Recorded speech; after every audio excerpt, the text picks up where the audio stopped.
Bonjour et bienvenue à tous pour l'étude de notre leçon numéro 13. Pour cela, j'ai avec moi le pasteur Samuel Ramondjarivello. Bonjour. Et j'ai avec moi le pasteur Mathieu Fury. Bonjour. Bonjour. Alors avant de commencer, je vais demander au pasteur Samuel de prier avec nous.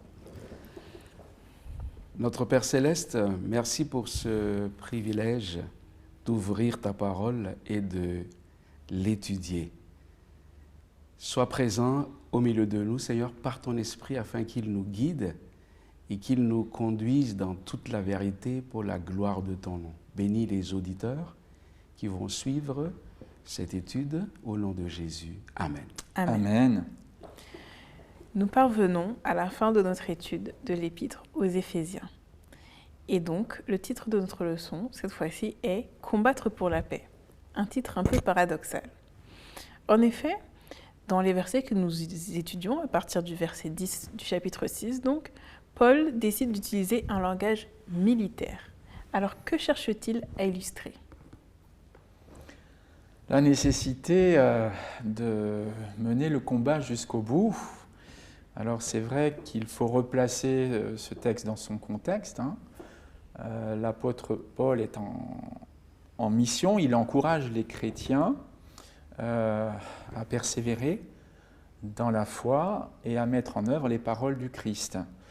Dans cette épître, c'est une très belle épître que nous avons eu l'occasion d'étudier ensemble et que nous allons bientôt d'ailleurs terminer, parce que nous sommes au chapitre 6, eh bien l'apôtre Paul compare le peuple de Dieu tantôt à un corps, donc un organisme vivant dont le Christ est la tête, tantôt à un édifice, un temple sacré, tantôt à une épouse, celle du Christ évidemment, et là maintenant il la compare à une armée.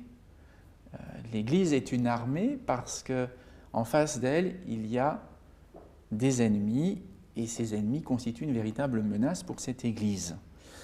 N'oublions pas qu'il y a eu guerre dans le ciel, et que Satan et ses anges ont combattu contre Michel, l'archange Michel et ses anges, il s'agit du Christ, et fort heureusement, ils n'ont pas été les plus forts, mais ils ont été précipités sur la terre. Et c'est donc face à cette armée invisible que l'armée du Seigneur, qu'est l'Église, doit se dresser et qu'elle doit continuer sa marche jusqu'à la délivrance finale. Merci. Ça veut dire que c'est une guerre, mais une guerre spirituelle. Donc l'armée du Christ qui est l'Église doit être prête, parce que ce n'est pas une lutte imaginaire, c'est une lutte réelle. Et dans cette lutte, dans ce combat, les chrétiens, l'Église, n'est pas un simple spectateur.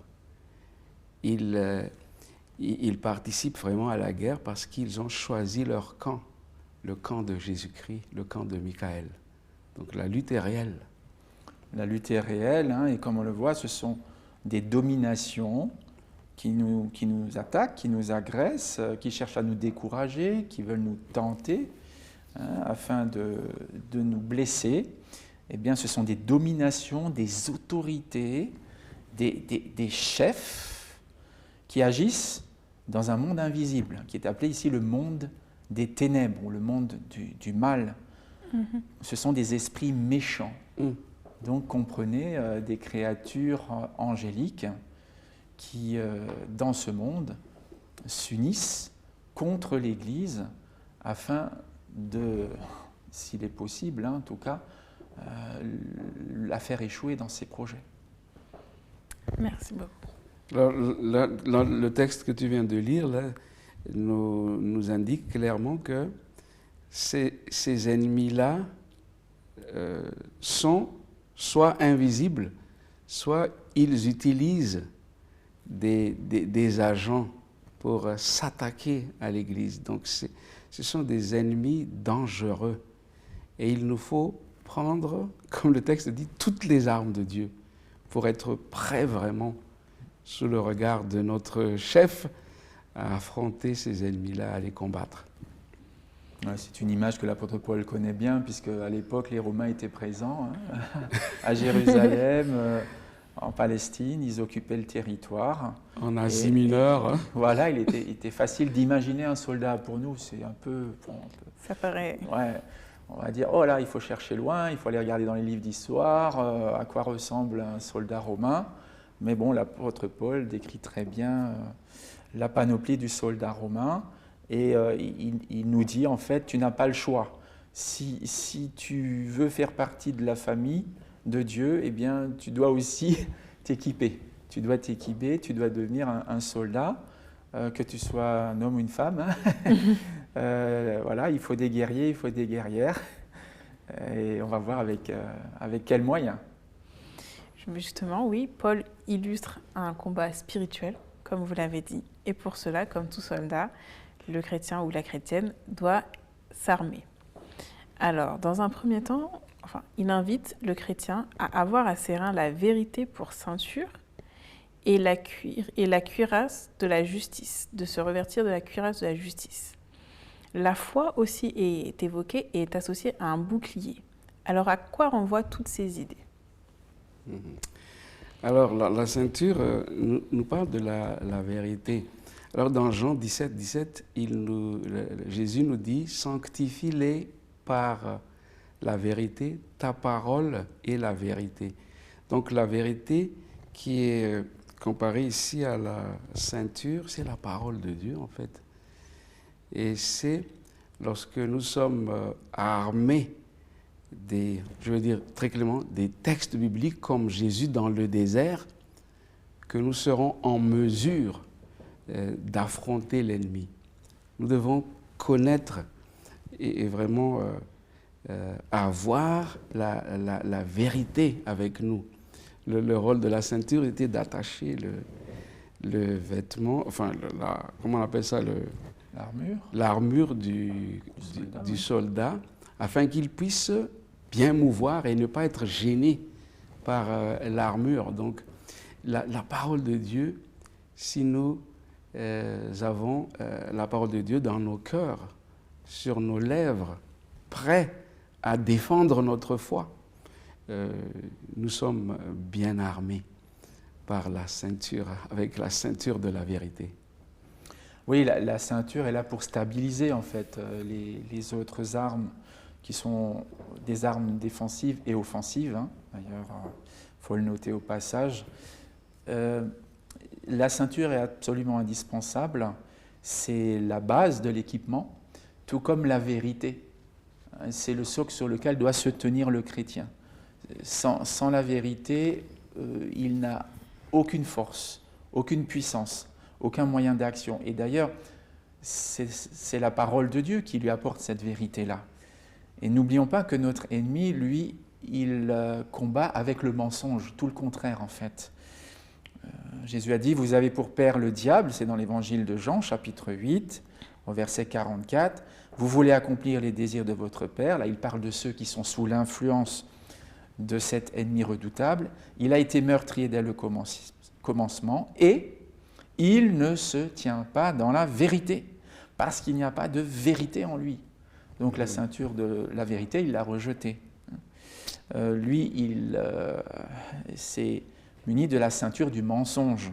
Donc tout ce qu'il le fait, il le base sur le mensonge. Lorsqu'il profère le mensonge, il parle de lui-même, de son propre fond, car il est menteur et le père du mensonge. Donc on ne va pas combattre celui qui est le père du mensonge avec le mensonge, ou avec des contre-vérités ou des demi-vérités. On va le combattre avec des vérités éprouvées, autrement dit avec la parole de Dieu. Merci. Et du coup, la cuirasse de la justice, qu'est-ce que cela représente ? La cuirasse, c'est pour se protéger, n'est-ce pas ? La poitrine en particulier, c'est ça la cuirasse. Donc, il est dit dans les prophètes déjà que Christ est notre justice. Nous, avec notre justice, c'est comme un vêtement souillé. Nous ne pouvons rien faire si nous voulons nous présenter avec notre propre justice, nous serons condamnés à la mort éternelle. Mais Christ est notre justice. Et pour moi, la cuirasse de la justice représente tout simplement ce que Jésus a fait pour nous. Et là, je vais lire 2 Corinthiens 5, verset 21, si vous le permettez, parce qu'on parle de la justice. 2 Corinthiens 5, verset 21, où il est écrit...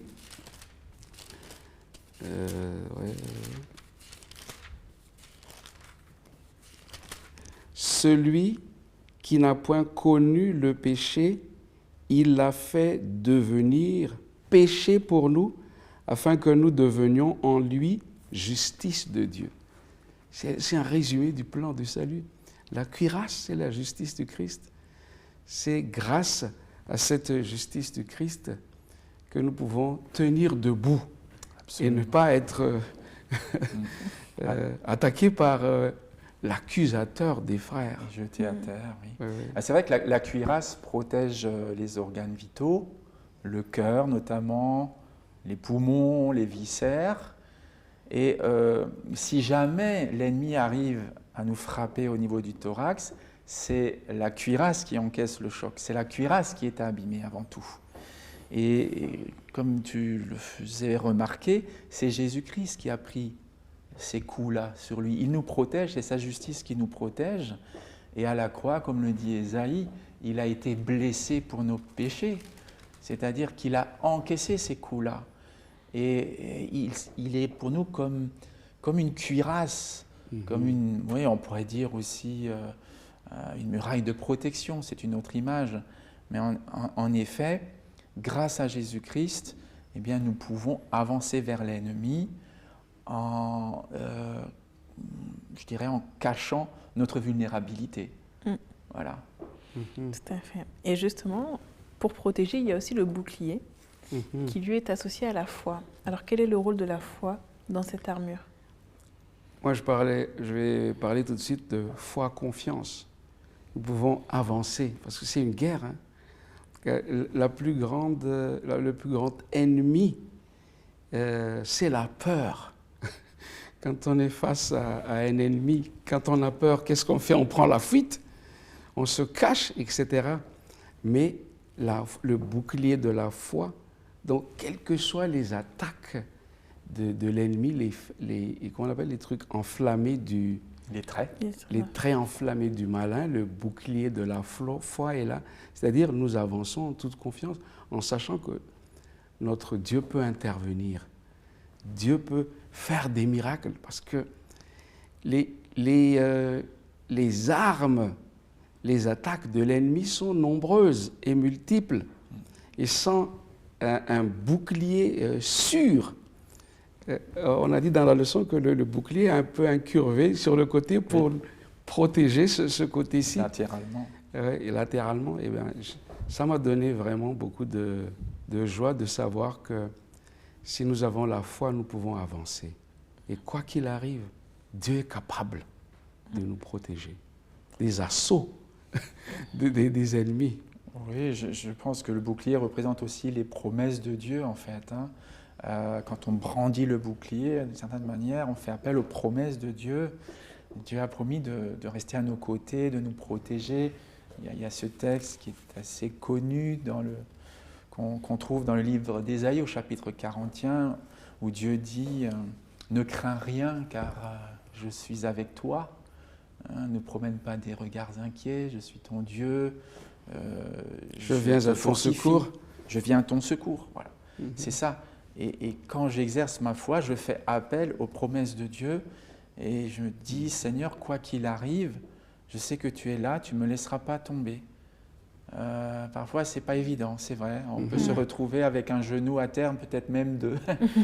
Parfois même, on peut tomber à plat ventre, mais le Seigneur nous relève. Et ce sont ses promesses et son bouclier qui nous aident à continuer le combat. Merci beaucoup.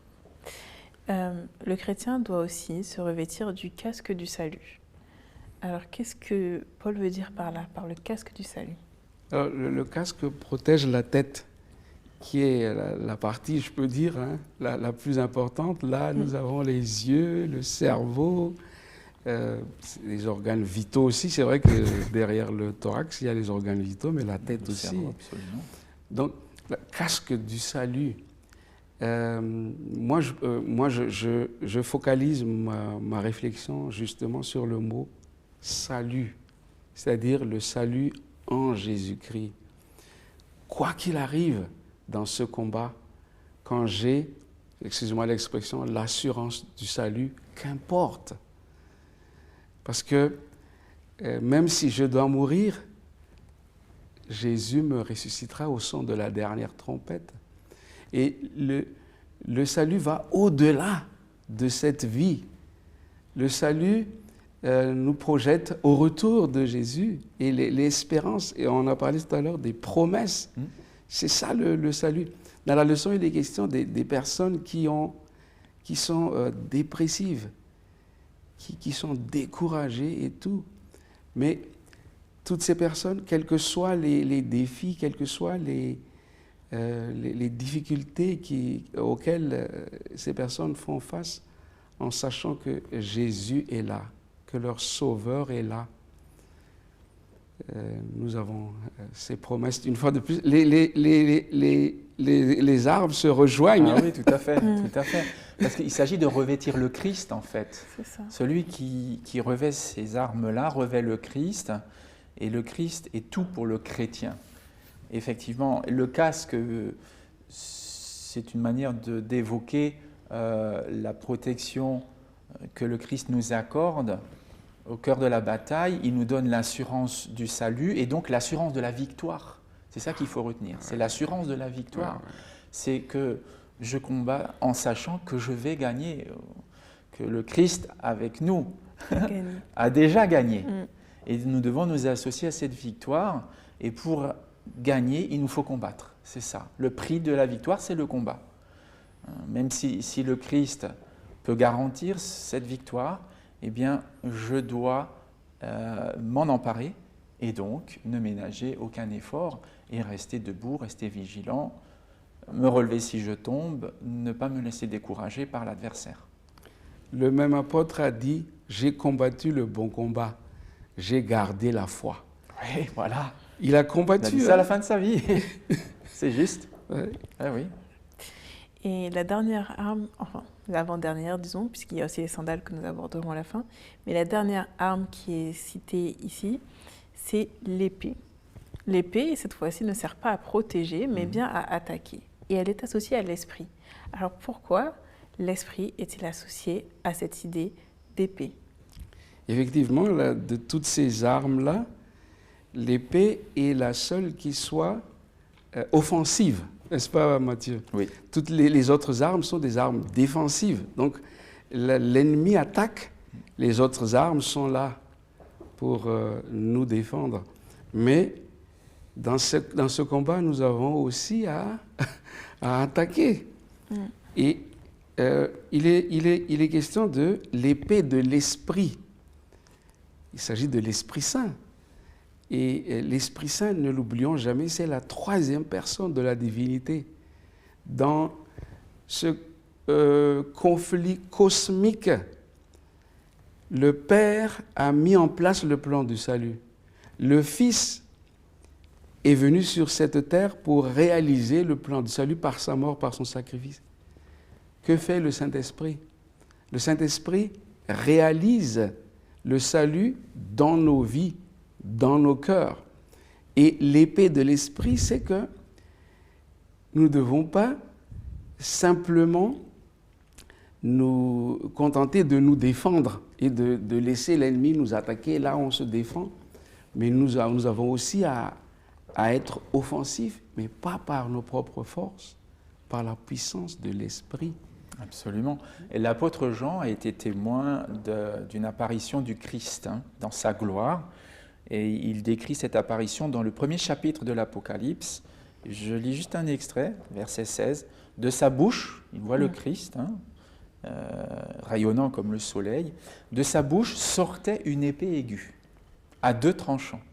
Et son visage était comme le soleil lorsqu'il brille dans sa force.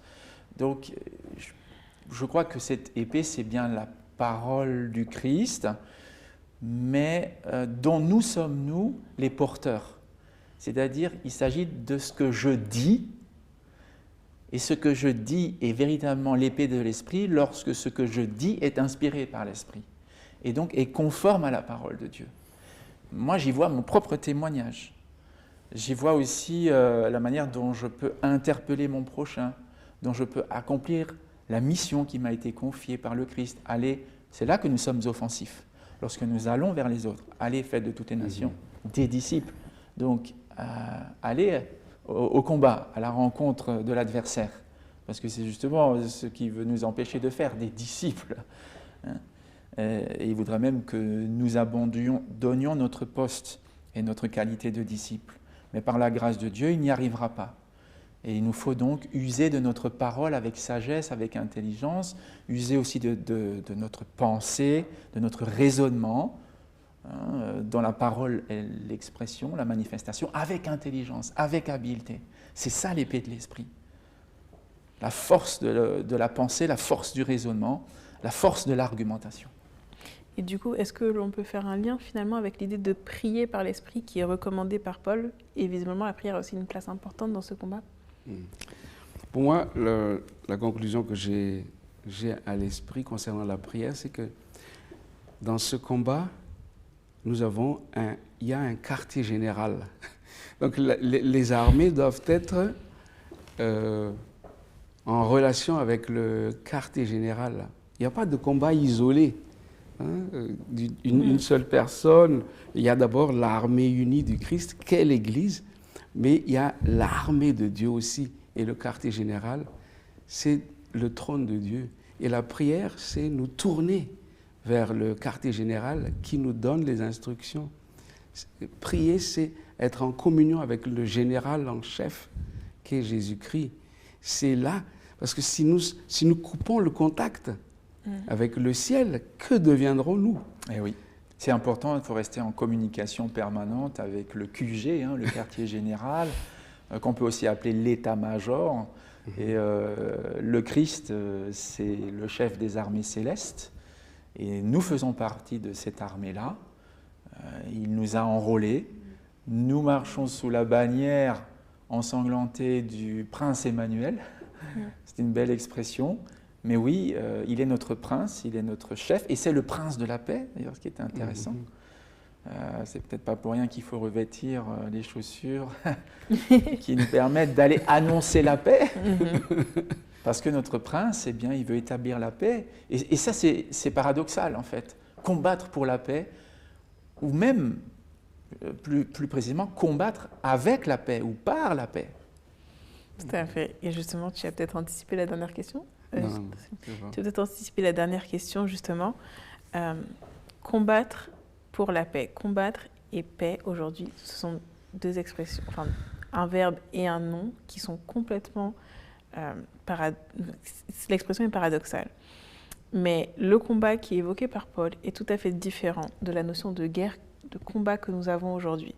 Et bien que des guerres soient menées pour des croyances dans de nombreux continents, dans l'histoire aussi, nous comprenons ici que le but de l'armée de Dieu n'est pas le même. Alors, quel est le but de cette armée ici? Et qu'est-ce qui la caractérise le plus, selon vous, finalement? Alors, ouais, vas-y. Oui, je dirais le but, simplement, c'est d'instaurer la paix. Le Christ se définit comme étant le prince de la paix et il veut établir son royaume sur la terre. Et son royaume est un royaume de paix dans lequel les hommes et les femmes vivent en bonne entente, dans une harmonie restaurée. Et donc, c'est vrai que nous devons combattre de manière pacifique. C'est là le défi, en fait, des chrétiens. Oui.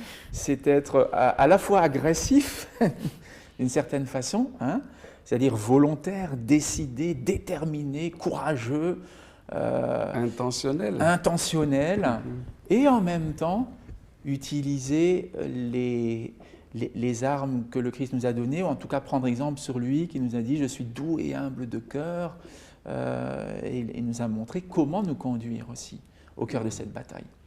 Et c'est justement pour ça que le combattant est porté au niveau de ses chaussures par les bonnes dispositions de l'évangile de paix. C'est ça qui le guide.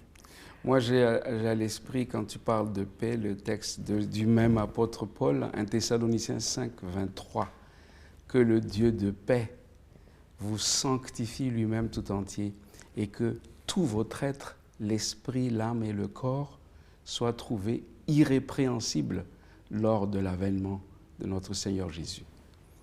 C'est ce que le Dieu de paix fait dans nos vies, dans ce combat. Il nous sanctifie, parce que c'est un combat spirituel aussi que nous menons contre nous, contre cet ennemi. D'ailleurs, ce qui est intéressant, c'est que nous ne pouvons le gagner que si nous gardons cette paix en nous. Si nous perdons la paix, nous perdons la guerre, nous perdons notre couronne.